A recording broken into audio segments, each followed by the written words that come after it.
গরমকালে আপনাকে কন্টেনার দিচ্ছে থাকার জন্য, আপনি কি বলবেন? এই গরমে কন্টেনারে থাকা কি, আমরা মানুষ তো, একটা জন্তু জানোয়ারকে দিলেও তারাও থাকতে পারবে না, যত লাইট পাখা দিল তারা গরমটা তো আরো বাড়বে। আপনি কি চাইছেন কি আপনি ও জায়গা मतलब कंटेनर ছেড়ে আপ কি দিবে তাহলে আপনি থাকতে পারবেন ভালো করে? ঘরে দরকার। ঘরে দরকার। হ্যাঁ, এই কন্টেনারের মধ্যে আপনি থাকতে পারবেন না? থাকতে পারবো না।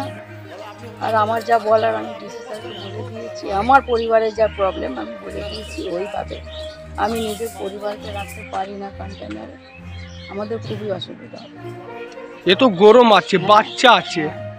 কিন্তু এই যে যারাই বা থাকবে কন্টেনার, আমি সবার জন্য বলছি, যারাই বা থাকবে এই কন্টেনারে কতদিন থাকবে সেটাও এখন আমাদের জানা নেই। সেটা যদি সরকার জানিয়ে দিতে পারে যে কতদিন আমাদের থাকতে হবে আর কতদিন পর যে আমরা নিজের বাড়িতে ফিরে পাবো, সেটা একটু জানিয়ে দিলে ভালো হয়। আপনাকে কি বলা হলো এরকম কি আপনাকে কন্টেনারে থাকতে হবে এখনকার বলা হলো? না, আমাদের এসেছিলেন জিজ্ঞেস করতে, বলতে যে আপনাদের ওখানে ব্যবস্থা করা হয়েছে প্রশাসনের দিক থেকে, যে কন্টেনারের ব্যবস্থা করা হচ্ছে, কেন আপনি এখনো জানেন?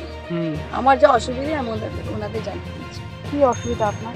আমার অসুবিধে যে আমার ছেলেপুলে পড়াশোনা করে, স্কুল কলেজ করে, একটা কন্টেনারে 5টা পরিবার থাকলে তাদের কি পড়াশোনা হবে? তারপর মর্নিং কলেজ, মর্নিং স্কুল, তারা কি করে যে স্কুল কলেজ করতে পারবে? রাতে ঘুম নেই, পড়াশোনা নেই, একটা ল্যাট্রিন একটা জায়গা ঘুমোবে, সেটা সম্ভব নাকি এই গরমকালে? হ্যাঁ, গরমকালে। তাই জন্যে আমি নিজের বাচ্চা কাচ্চা বাড়ির পরিজনকে আমি পাঠিয়ে দিয়েছি আত্মীয় স্বজনের বাড়িতে, ওইখান থেকে তারা পড়াশোনা করবে। আমার ঘরে জিনিসপত্র আটকে রয়েছে, জায়গা নেই যে আমি জিনিসপত্র নিয়ে গিয়ে রাখবো।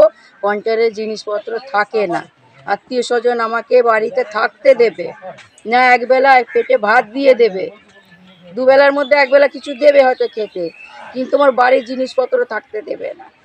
হ্যাঁ, তাই জন্য আমাকে সারাদিন এখানে থাকতে হয়। আমার প্রশাসনের সঙ্গে কথা হয়েছে, আবার রাতে আমি দরজা দিয়ে আমি অন্য জায়গায় ঘুমোতে চলে যাই, এই ঘরে আমি ঘুমোই না, কেন অনেক রিস্ক আছে ঘরে ঘুমোতে।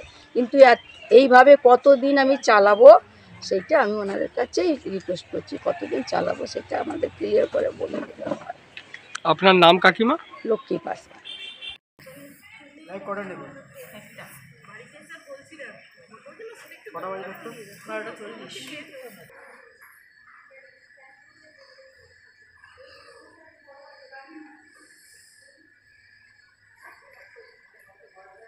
সাতখানা আছে, কতগুলো পরিবারকে রাখার আপনাদের পরিকল্পনা আছে? সেটা আমি জানি না, আমাকে বলা হয়েছে শুধু দরজা জানলা করবে।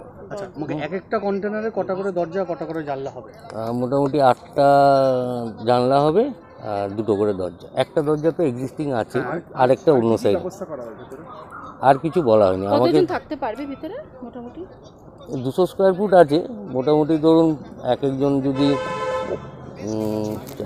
আমরা জেনারেলি 12 স্কোয়ার ফুট ধরি, 15ই ধরুন, মোটামুটি 15 জন মতো থাকা যেতে পারে, 12 থেকে 15 জন। 7টা কন্টেনার এসছে, আরো কি আসার কথা রয়েছে? সেটা আমি বলতে পারবো না।